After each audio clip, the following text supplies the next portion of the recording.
Crafty family. First, I just want to apologize for my voice. I just came down with a cold and I'm at the peak of it, so I'm kind of froggy. But, you know, when you are sick and at home, you have time to craft. So I just wanted to share a couple of different things, or not a couple different things, just one thing. Honestly, I'm working with the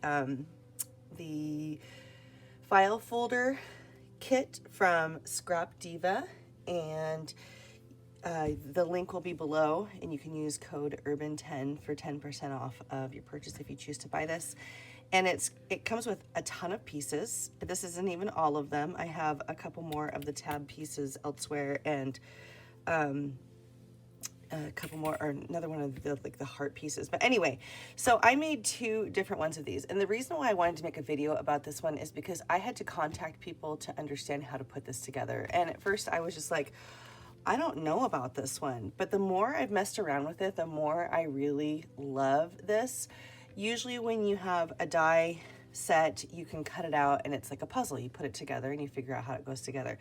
This one was not intuitive in that way, and so it took a lot more brain work and thinking about it before I was able to finally figure out how to do things, and communication with people. You know, like our crafty community is fabulous because we can reach out to other makers and other creators and figure things out. And so Marissa, the Pink Ape, she's the one that I was just like, girl, what's going on here? And she told me that she spoke to Erica, who is the owner of Scrap Diva Designs, and let her know the different little bits and pieces that she needed to do to make sure to make this work. So anyway, I'll start with this one because this is the first one I made. This is the one that I put together thinking, I'll just see how this goes. I just cut things out and I was like, well, let's see what happens with this. Because when I saw file folder and mini book, I am a bookmaker. Like, that's how I started crafting. And so to have something that would be very close to my heart just seemed so exciting to me. And so what I did was I cut out, these are the pieces that you cut out. They're the foundational pieces. There's one that has the 2 fold edges, and then there's one that has 3 fold edges. And the 2 fold edges is the one that you put together to make the book. You trim off one of these edges. Thank you, Marissa, for letting me know. You trim off one of these edges and glue them together. So what I decided to do was to make a 2 signature book and just use 2 of these, you know, like 2 of the foundation mini books. And then I used a lot of these to put the decoration kind of stuff on, but it was just tricky for me. So that's why it's so thick, is because I just kept layering things on. Nothing wrong with that, and I had to put this binding over it because there was just so much white folded pages kind of sticking out there, kind of like what this looks like. So these are the different tab pages.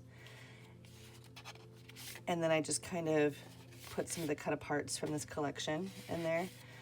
My friend Bren loves owls, so I bought this thinking of her. And then these are the little pockets. And something I didn't know until I watched Marissa's video is the larger of the pockets has a back that will make an indent, but it doesn't cut it. So you can actually lay this on a page, and then it just turns into like a little flap, which is really cool. I don't have that in either of these books because I didn't realize that until I had cut everything out. I just kept thinking that I had put this too close to the edge, and so it didn't cut all the way through, and I just used scissors to trim it. So that worked just fine. So then I had like these layered pockets here that turned out pretty cute. And then this one, I just repeated. This is basically a repeat of this one right here, where I've got the 2 different tabs and then the cut aparts. And then this turned out wonky when I laid these little pieces. I used one of each, so it's like a pyramid kind of, but you can see that they turned out diagonal when they went into the machine. I hate it when that happens. The paper twisted and it just didn't work out right. So anyway, this one was just an absolute experiment to figure out like what's going on. So after talking to Marissa and watching her tutorial, I got a much more clarified picture of how to put one together. And so this is the one that I came up with and I finished most recently. this is my learning one, and this is like another learning one, but this is, I have a feeling this is just the beginning of making a lot of these because they're really fun. My husband looked at this and he goes, that looks like a really elaborate wedding invitation. So this one, I just used the 2 cover pieces, just these 2. Remember, trim that off, glue it together so you have the fold. And then I used the smaller of these 2. So there's 2 different ones. You can see there's a larger one and a smaller one. I used the smaller of the 2 and cut them. And then after I cut them, I layered the tab pieces on there like this. And then I went ahead and trimmed off the complete thing. You can leave it on there. Marissa left it on there and I think it looked really cool, and then she suggested in her video that you can cut that off, and so I did, and I like it both ways, quite honestly. Pro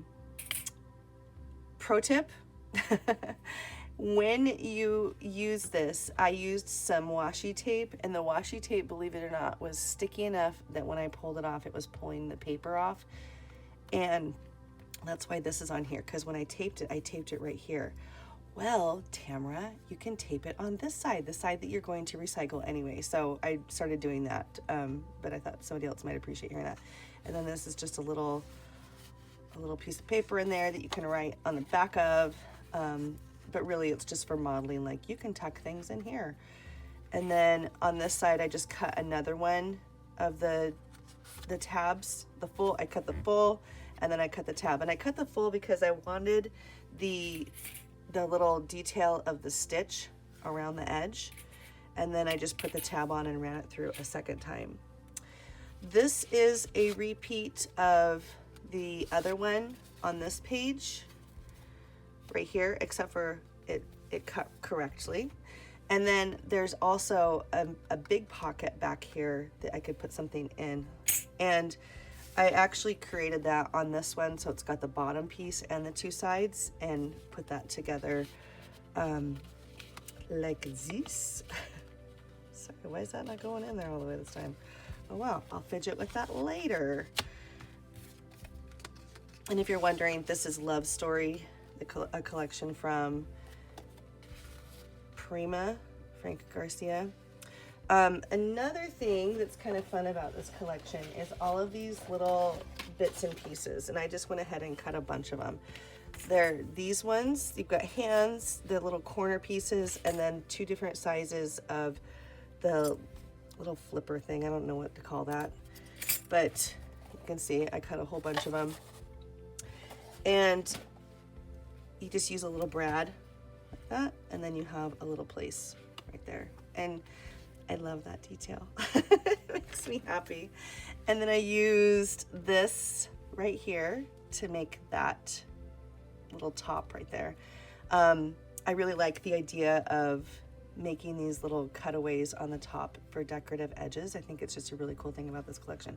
And then I have the pockets again, the 2 pockets, because honestly, when I cut these ones, I did it all at the same time, and I didn't want to waste the paper, so I did the exact same thing here and in the owl book. And then this one is just layered. I just cut, let's see, was it this one? Yeah, it was that one, because I wanted the stitching detail on there. And so I just did the same one there, and then to match this side, I cut that paper too and just sewed those 3 pieces together to make that triplicate pocket.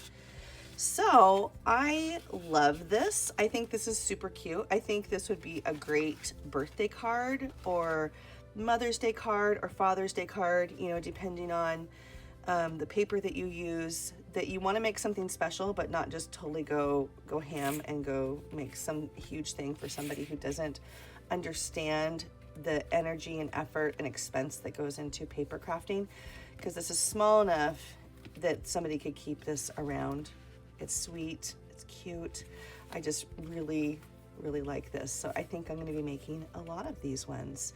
So once again, this comes from Scrap Diva Designs. You can get her stuff at scrapdivadesigns.com, and Urban 10 is the code you can use for 10% off. So anyway, have fun. And if you do make these, tag me. I want to see what you create, because this one, there's so much diversity and so much that you can do in it. Oh, and if you're wondering, I just, I put the lace underneath the front cover and the back cover to make the tie close, because you can see that it wants to pop open a little bit, which I don't care. I don't have a problem with that at all. But that is some consideration that you have to make when you are creating with this set, is that the ephemera and things that you put on the inside, you can't go too wild on like making thick things. It has to stay pretty flat. Otherwise it's not going to be closing quite correctly. But anyway, thank you for checking it out. Have fun, and let me know if you create one as well.